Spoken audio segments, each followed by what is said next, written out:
انقلاب اسلامی حضرت آیت اللہ العظمیٰ خامنئی نے محرم الحرام سن 61 ہجری میں خاندان رسول کی بے مثال قربانی اور امام حسین کے حیات آفریں انقلاب کی وسعت و ہماگیری پر گفتگو کرتے ہوئے فرمایا تھا، امام حسین کی یاد منانا صرف شیعہ قوم سے مخصوص نہیں ہے، دنیا کے مختلف ملکوں میں نہ صرف دوسرے مسلمان بھائی بلکہ غیر مسلم حضرات بھی اپنے اپنے انداز میں اخلاص و عقیدت کے ساتھ اپنے جذبات و احساسات کا اظہار کرتے اور حسینی بارگاہ سے فائدہ اٹھاتے ہیں۔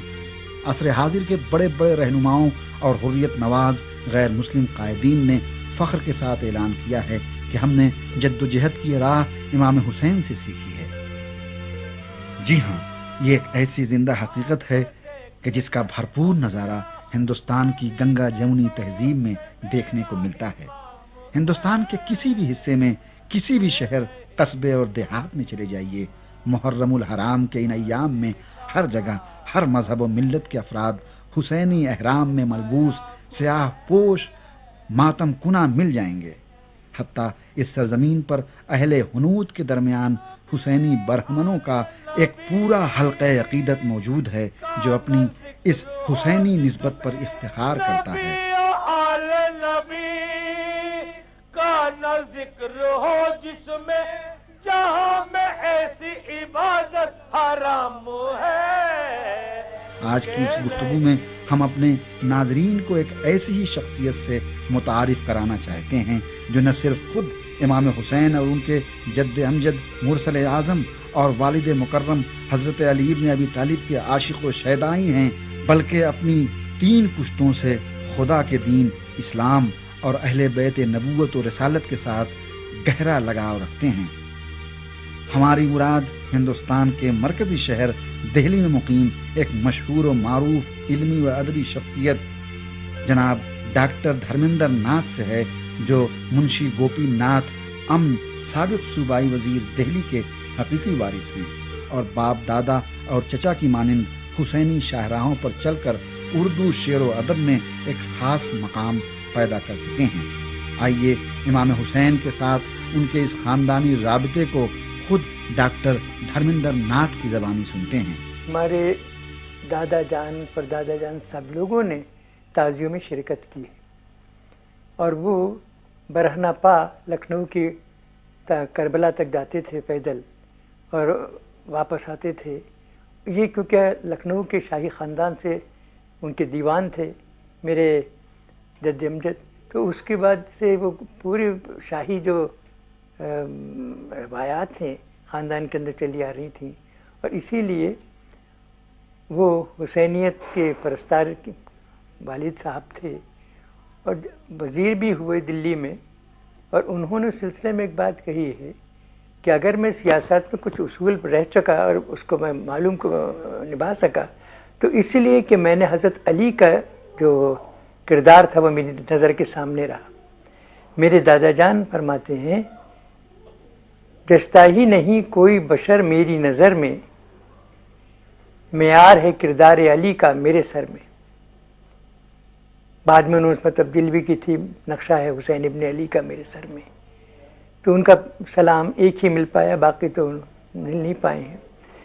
اور یہ دیکھیے ہمارے یہاں 40 دن تک گھر میں اگر کوئی ولادت بھی ہو جائے گی بچے کی تو ڈھولک نہیں بجتی تھی، چہلم تک باقاعدہ اس کو کرتے تھے۔ پڑوس میں مرزا جی تھے، ان کے یہاں جانا اور شریک ہونا، اور اس کے بعد جب تعزیے ہوتے تو باقاعدہ ہمارے سبیل رکھواتے تھے، اور وہاں ایک منتظم مسلمان ہوتا تھا پانی پلانے کے لیے۔ تو یہ روایات وہاں کے چلی آ رہی ہیں۔ دلی میں جب 1947 میں تعزیے کے اوپر پابندی لگائی گئی تو والد ماجد اور یہاں ویاس مشرا جی اور حسین علی جعفری صاحب چیف کمشنر کے پاس گئے کہ صاحب اس میں تو کسی قسم کے قواعد کہیں آئی نہیں، یہ تو پھر میں بتایا حضرت امام حسین کی قربانی کے متعلق، اور خود اس کو کہا کہ صاحب اس کے ہم چلیں گے کہ تعزیے دلی میں نکلنے سے 1947 کی اس فضا میں۔ جی ہاں، راجدھانی کالج کے شعبہ سیاسیات کے سابق صدر ڈاکٹر دھرمیندر خاندانی طور پر امام حسین سے لگاؤ رکھتے ہیں۔ ان کے والد منشی گوپی ناتھ امن نے لاہور میں منعقد یوم الحسین کے موقع پر 1955 عیسوی میں اس حقیقت کو ان الفاظ میں بیان کیا تھا کہ بعض قدریں ابدی اور ازلی ہوتی ہیں اور دل سے تعلق رکھتی ہیں، کسی بیرونی سبب کی محتاج نہیں ہوتی۔ چنانچہ امام حسین کی محبت بھی کسی سیاست یا مذہب کے سبب نہیں ہے، بلکہ میرے دل میں یہ محبت ازل سے ہے اور ابد تک رہے گی۔ شاہ مظلوم تیرا نام رہے گا باقی، ساتھ اس نام کے اسلام رہے گا باقی۔ چنانچہ آبائی روایات کو ڈاکٹر دھرمیندر ناتھ نے زندہ رکھا ہے۔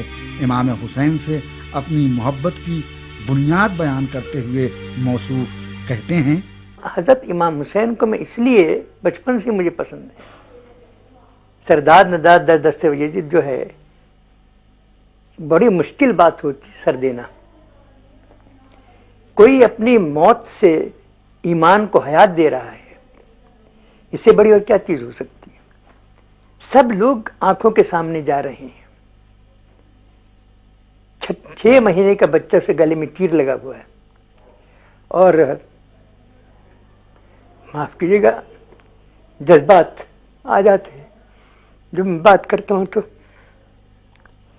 اکبر کی جوانی کو دیکھیے، اور سب ایک ایک کر کے قربان ہوتے جا رہے ہیں، اور وہ اپنے ہاتھ سے ان کو اٹھا کے لا رہے ہیں۔ ہمارے آج کل کوئی سیاستدان ہوتا تو کہتے ہیں میں ہاتھ رکھ لیتا ہوں، بعد میں مکر جاؤں گا۔ نہیں، بیعت نہیں کی۔ یہی انسانیت کو سب سے بڑا سرمایہ ہے، حق کو بلند رکھنا، اور کسی لیے کسی موقع پر بھی کسی مصلحت کو ایمان کی موت نہ بننے دینا، قربانی دینا اپنے آپ، اس سے بڑی کیا چیز ہے۔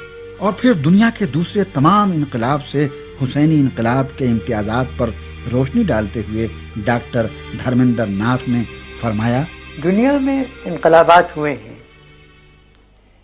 کچھ معاشی انقلابات ہوئے ہیں، کچھ سیاسی انقلابات ہوئے ہیں، لیکن اگر کوئی ایسا انقلاب ہے جو انسان کے فکر و عمل کو بدل دے، اقدار کو بدلے، معاشرے کو بدلے، اس انقلاب کو فوقیت دی جاتی ہے۔ تحریک آزادی تمام دنیا میں ہوئی ہیں، ان تحریکوں میں زیادہ تر تھا یا تو حکومتیں بدل گئیں، یا جو باہر کی طاقتوں نے قبضہ کر رکھا تھا وہ چلے گئے وہاں سے۔ لیکن یہاں جو ہے معاملہ کربلا کا بالکل دوسرا ہے۔ کربلا میں حکومت کے لیے لڑائی نہیں ہے، جنگ نہیں ہو رہی، کوئی جنگجو نہیں ہے، باللہ ان کو میں یہ نہیں کہہ سکتا اپنی حالت میں بھی۔ ہر وقت انہوں نے امن کے لیے کوشش کی، جب بھی موقع ہوا، اچھا بھائی کل تم نہر پہ نہیں جانے دینا چاہتے، نہ آنے دو۔ حضرت عباس کو منع کیا، بھائی جھگڑا نہیں ہونا چاہیے کسی طریقے سے۔ اور اس کے بعد بھی جب موقع ملا، انہوں نے آخری رات کو بھی نماز کے لیے رکھا اور چراغ کو گل کر دیا۔ ایسی کوئی جنگ بتائیے جہاں 71 آدمیوں میں بھی چراغ کو گل کر دیا، جس کو جانا ہو جائے، تعداد کو رکھا جاتا ہے لڑائی لڑنے کے لیے۔ لیکن وجہ کیا؟ روایت دیکھیے، وہی حضرت صلی اللہ علیہ وسلم کی روایت ہے۔ گئے ہجرت کر کے حضرت مدینہ، تو انہوں نے جا کے وہاں پر تلواریں نہیں بنائیں، دینی بھائی بنائے۔ تو اسی لیے وہی ہے کہ ہم جنگ نہیں چاہتے، امن چاہتے، لیکن اگر لڑنا پڑے جنگ تو اس لیے کہ کوئی بنیادی چیزوں کو جو انسانیت کے لیے ضروری ہیں، اگر اس کو کوئی نہیں ماننے کو تیار ہے تو پھر تو ہر ممکن کوشش کی جائے گی اس کو روکنے کے لیے، اور اپنی قربانی دے کر کوشش کی جائے گی۔ اور قربانی صرف ان کی ذات تک نہیں ہے، پورے خاندان کی قربانی۔